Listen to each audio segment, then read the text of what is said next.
Hello, good afternoon. Welcome to my channel with with Rashmi. ಇವತ್ತು Davanagere special ಬಿರಂಜಿ rice ಮತ್ತು ಎಣ್ಗಾಯಿ ಹೆಂಗೆ ಮಾಡ್ತಾರೆ ಅಂತ ನಿಮಗೆ ತೋರಿಸ್ಕೊಡ್ತೀನಿ ನೋಡಿ. ಆಮೇಲೆ ಸಬ್ಸ್ಕ್ರೈಬ್ ಮಾಡಿದ್ರಿ ಇನ್ನೊಂದು ಸ್ವಲ್ಪ ಜನ, ಆಮೇಲೆ ಕಮೆಂಟ್ಸ್ ಮಾಡ್ತಾಯಿದ್ದೀರಾ, ಆಮೇಲೆ ಪರ್ಸ್ನಲಾಗಿ ವಿಶ್ ಮಾಡಿದ್ದೀರಾ. Thank you so much. ನಾನು ಇವತ್ತು ತೋರಿಸ್ತೀನಿ. ನೀವು ಇದನ್ನ ಮನೇಲಿ ಮಾಡಿ ಹೇಗಿತ್ತು ಅಂತ ನನಗೂ ಹೇಳಿ ಒಂದು ಸ್ವಲ್ಪ. ಇದು ಆ್ಯಕ್ಚುಲಿ ನಮ್ಮ ಮನೇಲಿ ತುಂಬ ಚೆನ್ನಾಗಿ ಮಾಡ್ತಾರೆ, ನನ್ನ ತಂದೆ ಮನೆ ಕಡೆಗೆ. ಅದಕ್ಕೆ ನಾನು ಅವ್ರು ನೋಡೇ ಕಲ್ತಿರೋದು. ನನಗೂ ತುಂಬಾ ಇಷ್ಟ. ಅದಕ್ಕೆ ನೀವು ಒಂದ್ಸತಿ ಟ್ರೈ ಮಾಡಿ.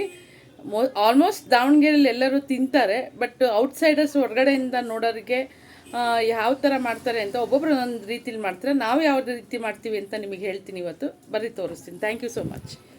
ಈಗ ಇಲ್ಲಿ ನೋಡ್ತಾ ಇದ್ದೀರಾ ನೀವು, ಇದು ಶೇಂಗಾ ಮತ್ತು ಹುರ್ಗಡ್ಲೆ ಪುಡಿ ಮಾಡ್ಕೊಂಡಿರೋದು. ಇದು ಖಾರದ ಪುಡಿ, ಮತ್ತು ಇದು ಗುರಾಳ್ ಪುಡಿ, ಮತ್ತು ಇದು ಬೆಲ್ಲ, ಕಾಯಿ ತುರಿ, ಸಾಂಬಾರು ಪುಡಿ, ಈರುಳ್ಳಿ, ಕರಿಬೇವು, ಕೊತ್ತಂಬರಿ, ಹುಣಸೆಹಣ್ಣು ನೆನೆ ಹಾಕ್ಕೋಬೇಕು ನೀರು ಹಾಕಿ.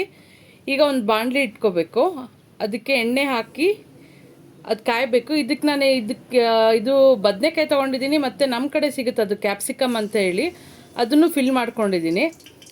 ಈಗ ಒಂದೊಂದೇ ನಾವು ಸೈಡಿಗೆ ಕಾರ್ನರಿಂದ ಇಟ್ಕೊತ ಬರಬೇಕು. ಅವಾಗ ಕ್ಲೀನಾಗಿ ಬೇಯುತ್ತೆ.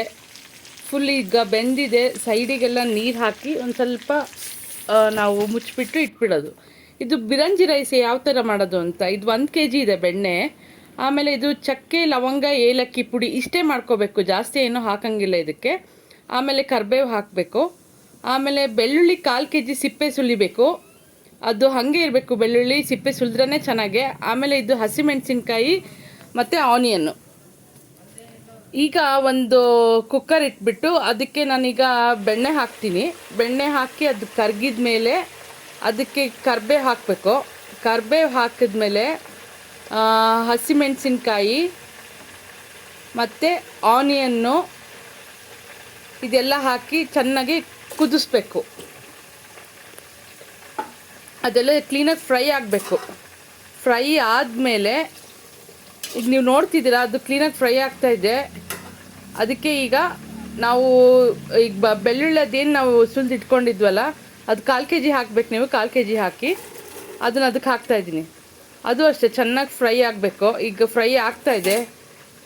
ಅದಾದಮೇಲೆ ನಾನಿಲ್ಲಿ ನೀರು ಹಾಕಿ ಅದಕ್ಕೆ ನಾನು ಅದೇನು ಪುಡಿ ಮಾಡ್ಕೊಂಡಿದ್ನಲ್ಲ ಆ ಪುಡಿ ಹಾಕಿ ಉಪ್ಪು ಹಾಕಿ, ಈಗ ಅದು ರೈಸು ಆಲ್ರೆಡಿ ನಾನೆಲ್ಲ ವಾಶ್ ಮಾಡಿ ಇಟ್ಕೊಂಡಿದ್ದೆ, ಅದನ್ನು ಅಕ್ಕಿನೂ ಅದಕ್ಕೆ ಹಾಕಿದ್ದೀನಿ. ಈಗ ಚೆನ್ನಾಗಿ ಕುದೀತಾ ಇದೆ ಇದು.